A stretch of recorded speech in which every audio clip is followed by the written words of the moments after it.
네, 안녕하세요. 경자입니다. 조금 전에 다음 주 청약하는 신성 ST 수요 예측 결과가 나왔습니다. 신성 ST는 추석 때 워밍업으로 한번 말씀을 드렸으니까요. 오늘은 수요 예측 결과 중심으로 청약하기 전에 간단하게 체크를 하겠습니다. 다음 주는 신성 ST와 SLS 바이오가 청약을 하는데요. 청약 일정이 같습니다. 다음 주 화요일과 수요일에 청약을 하고요. 환불일은 금요일이기 때문에 환불 기간은 이틀입니다. 수요 예측에서 기관 경쟁률이 584대 1이었고요. 그리고 청약에 참여한 기관 수는 1967개였습니다. 오늘 청약이 끝났던 퓨릿이 1901개였고 좋은 수익을 주었던 두산 로보틱스가 1920개 기관이 참여를 했거든요. 그래서 신성 ST는 공모주 투자에 참여하는 기관 대부분이 수요 예측에 참여를 했다고 생각을 해볼 수가 있습니다. 그리고 의무 확약 비율은 13.6%로 의무 확약도 두 자릿수로 신청이 들어왔거든요. 그래서 수요 예측 결과는 좋았다고 판단합니다. 참고로 같은 기간에 청약하는 SLS 바이오는 수요 예측 결과는 그다지 좋지는 못했는데요. 이 종목은 일요일 아침에 정리해서 말씀을 드리겠습니다. 의무 확약을 보면 수량 기준으로 13.6% 신청이 들어왔지만 건수 기준으로는 21.1% 신청이 들어왔습니다. 그러므로 이 종목도 청약 수량을 적게 신청할 수 있는 소규모 기관들이 적극적으로 의무 확약을 신청했다고 볼 수가 있는데요. 의무 확약을 신청한 기관 수가 많았기 때문에 최종 배정에서 의무 확약이 크게 늘어날 가능성이 있습니다. 이 부분을 조금 기대를 해봐야 될 것 같고요. 그리고 의무 확약은 1개월 확약 신청이 가장 많았습니다. 자, 그리고 신성 ST 상장일이 10월 19일로 예정이 되어 있는데요. 이날 신성 ST와 SLS 바이오가 같이 상장합니다. 아무래도 같은 날 동시 상장하면 수급이 분산된다는 단점이 있는데요.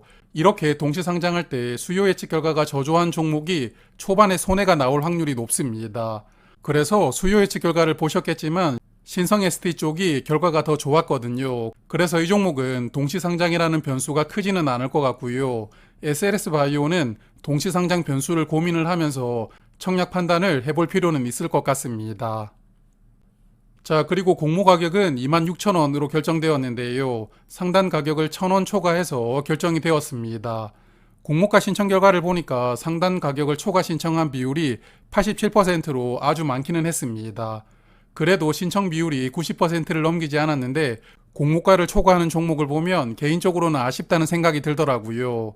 그래서 공모 가격은 개인적으로는 조금 아쉽게 결정된 것이 아닌가 생각합니다. 여하튼 신성 ST는 이번 IPO로 520억 원을 모집하게 되었고요. 공모가 기준 시가총액은 2,352억 원입니다. 그리고 워밍업 영상을 보신 분들은 아시겠지만 신성 ST는 2차전지 부품을 만드는 회사인데요. 올해 2차전지 부품 회사가 두 종목이 상장했습니다. 3기 EV 알맥이었는데요. 그래서 이 두 종목을 워밍업에서도 비교를 해보았지만 오늘 주가 기준으로 다시 체크를 해보겠습니다. 그리고 참고로 이 두 종목은 올해 좋은 수익을 주었던 종목이었습니다. 그리고 두 종목 중에 알맥은 2분기 순이익이 적자가 나왔습니다. 회계상으로만 나왔던 적자였는데요. 그래서 순이익으로 비교를 할 수가 없기 때문에 PER로 비교를 할 수는 없고 영업이익을 기반으로 밸류를 체크를 해보겠습니다. 3기 EV가 오늘 시가총액이 1,856억 원이었고요. 상반기 영업이익을 연환산해보면 35억 원이었거든요. 그래서 시가총액의 영업이익을 나누어 보면 약 53배로 계산이 됩니다. 즉 올해 예상 영업이익보다 시가총액이 53배가 더 크다 이렇게 이해를 하시면 되고요. 같은 방식으로 계산을 해보면 알맥은 13.2배입니다. 그리고 신성 ST는 공모가 기준으로 15.4배로 상장하게 되는데요. 최근에 상장했던 알맥보다 밸류가 조금 더 높게 등장합니다. 다만 3기 EV보다는 밸류가 꽤 낮은 편이거든요. 사실 그래서 어느 정도 밸류가 적정 밸류인지 판단하기가 쉽지는 않습니다. 여하튼 제가 늘 말씀드리는 내용이지만 수요 예측 결과가 좋게 나오면 상장일에 철저하게 밸류보다는 수급이 우선시 되거든요. 그래서 이번 종목도 밸류보다는 수급 중심으로 투자를 판단하시는 게 좋을 것 같습니다. 자, 그러면 이제 청약 정보 살펴보겠습니다. 총 200만 주를 모집하고 일반 투자자에게 50만 주가 배정되었고요.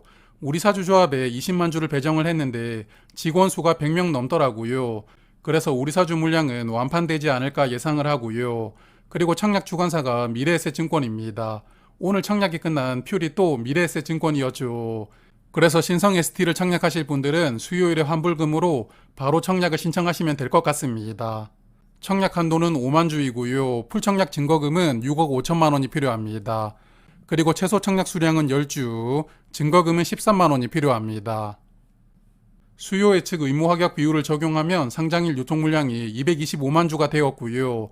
전체 주식의 약 25% 정도가 유통되고 공모가 기준 유통 금액은 584억 원입니다.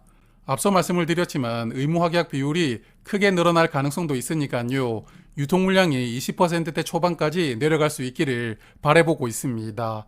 그리고 상장일에 매도할 수 있는 기존 주주 물량은 62만 주로 비중은 6.9%입니다. 기존 주주의 명단을 보면 개인 주주 한 분이 약 5만 주를 보유하고 있지만 물량 대부분은 재무적 투자자가 보유를 하고 있습니다. K클라비스라는 재무적 투자자가 약 57만 주를 보유하고 있는데요. 일단은 재무적 투자자가 물량을 대부분 보유하고 있기 때문에 이 부분은 긍정적이라고 생각합니다. 그리고 기사를 검색해 보니까 재무적 투자자가 19년에 투자를 했다고 합니다. 당시에 주당 31만 원에 투자를 했지만 이후에 액면 분할도 하고 무상증자도 했거든요. 그래서 취득한 가격이 5,857원이라고 나오던데 취득한 가격은 공모가 대비 약 5분의 1 수준입니다. 그러므로 재무적 투자자 입장에서는 상장일에 매도만 하더라도 큰 수익을 거둘 수가 있는데요. 아무쪼록 상장일의 흐름을 훼손하지 않는 범위에서 잘 정리를 해주었으면 좋겠습니다. 최근에 상장한 공모주는 좋은 시세가 나오고 있습니다. 오늘 상장했던 레뷰 코퍼레이션은 시작 직후에 바로 급락하면서 아주 좋지 않은 흐름이 나왔는데요. 그래도 시초가는 167% 상승해서 출발을 했거든요. 그래서 레뷰도 장 초반에 매도를 했다면 공모가 2배 이상 가격에서 정리를 하셨을 겁니다. 그러므로 종목별로 차이가 조금 있기는 하지만 여하튼 모든 공모주가 고가 기준으로 공모가 2배 이상 주가가 올라가고 있는데요. 다음 주에 상장하는 종목들의 흐름이 크게 변하지만 않는다면 신성 ST도 공모가 2배 정도 시세는 충분히 기대를 해볼 수 있을 것이라고 생각합니다. 그래서 저는 이 종목은 비례 청약할 생각인데요. 환불 기간이 이틀이기 때문에 비례 청약까지 해볼 생각입니다. 같은 일정으로 청약하는 SLS 바이오는 균등 청약만 할지 아니면 패스를 할지 고민을 하고 있는데요. 여하튼 조금만 더 정리를 해보고 일요일 아침에 말씀을 드리도록 하겠습니다. 자, 그러면 마지막으로 균등 배정만 예상을 해보고 마무리를 하겠습니다. 오늘 청약이 끝났던 퓨릿, 예상보다 훨씬 많은 분들이 청약을 하셨는데요. 약 38만 4천 계좌가 청약에 참여를 했습니다. 아무래도 최근 공모주가 좋은 시세를 보여주다 보니까 청약 참여하는 분들이 늘어났다고 생각되는 결과인데요.